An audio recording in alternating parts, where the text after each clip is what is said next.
Hey there, welcome to the first episode of Decoding Wisdom. I'm so glad that you're here. I'm your host, Sachin Jha, and on Decoding Wisdom, we blend timeless philosophies with modern insights to help you live a high-performing and meaningful life. And today I'm talking about one of the biggest hurdles we all face in our daily lives, which is just starting out.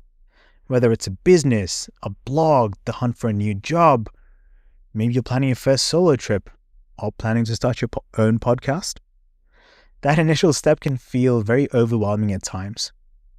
And by the end of this episode, I really hope to give you that little push with some cool research tidbits, of course, to help you get going.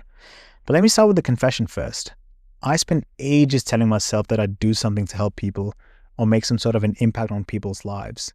Positive, of course, but I wasn't sure about how I would do it and what medium I could use to do it. I thought about having a blog initially, maybe developing some sort of an app or a software to do it, but I never committed to it.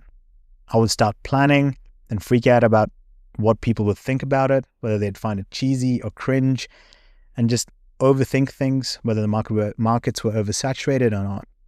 And then last year, after having a few chats with people really close to me, I realized podcasting, it was like an aha moment. That's it.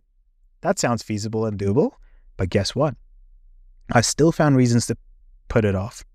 I told myself that I'd never be successful at it.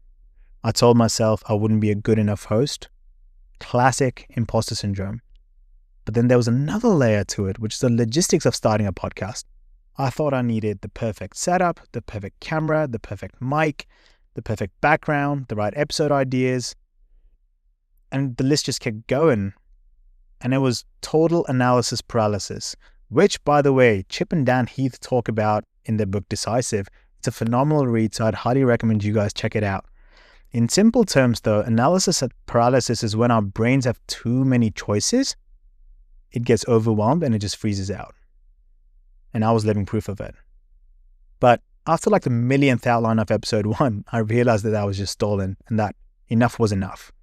I figured out I could either wait forever for everything to align somehow, or I could just hit the record button and make it happen. And here's where a little bit of ancient wisdom really saved my sanity. I read Meditations by Marcus Aurelius a couple of years ago and still do. Phenomenal read. But there's a quote in there from him. You have power over your mind, not outside events. Realize this and you'll find your strength. And it's a fancy way of saying that we can't control what other people think or whether our first attempt flops, but we can control how we respond. And the way I see this is you have two variables over here. Internal variable and external variables. Internal variables exist within you, and these are things you can control: the way you feel, the way you act, the way you behave, right? What you do. And external variables are things that are out of your control, such as what other people say about you, their opinions. And controlling the internal variables is the key. And that mindset shift is huge. And there's a psychologist by the name of Carol Dweck, who's also a Stanford professor, and she calls it the growth mindset, which is treating every step as a chance to learn instead of some pass-fail test. And realizing that took a ton of pressure off me. And maybe episode 1 isn't perfect, but at least it's out there now, and I'd learned something for episode 2. Now, oftentimes when we think about starting something, we have this fear of judgment from other people. What would they think about you? Will they like the content? Will they like what you did? So let's talk about it. And trust me, I felt this right now just before publishing this podcast and this episode. And I know it very well. But here's the thing though. If you think people are analyzing your every move, here's the truth, they're not. They have enough problems as it is. And Eleanor Roosevelt put it very beautifully. She said, you wouldn't worry so much about what others think of you if you realized how seldom they do. And that is such a true thing. People might notice you for a second and then go back to dealing with their own problems.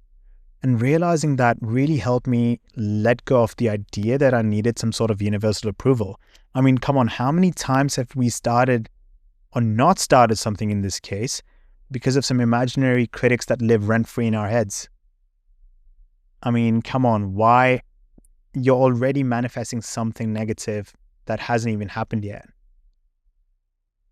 But the crux of this episode is, how do we actually start when we feel unprepared? Well, I've tried a few things, and these three things have really stood out to me. The first was breaking it down. So big goals can often feel overwhelming. So shrink them. If you want to start a blog, don't stress about building a website straight away. Just write one post in a Google Doc, for example. If you want to get in shape, don't overthink what the perfect workout plan could be. Just go out for a run or a walk, or just go get to the gym for a 30-minute session. One small action is always better than waiting for the right time. The second thing that I did was focus on the next step.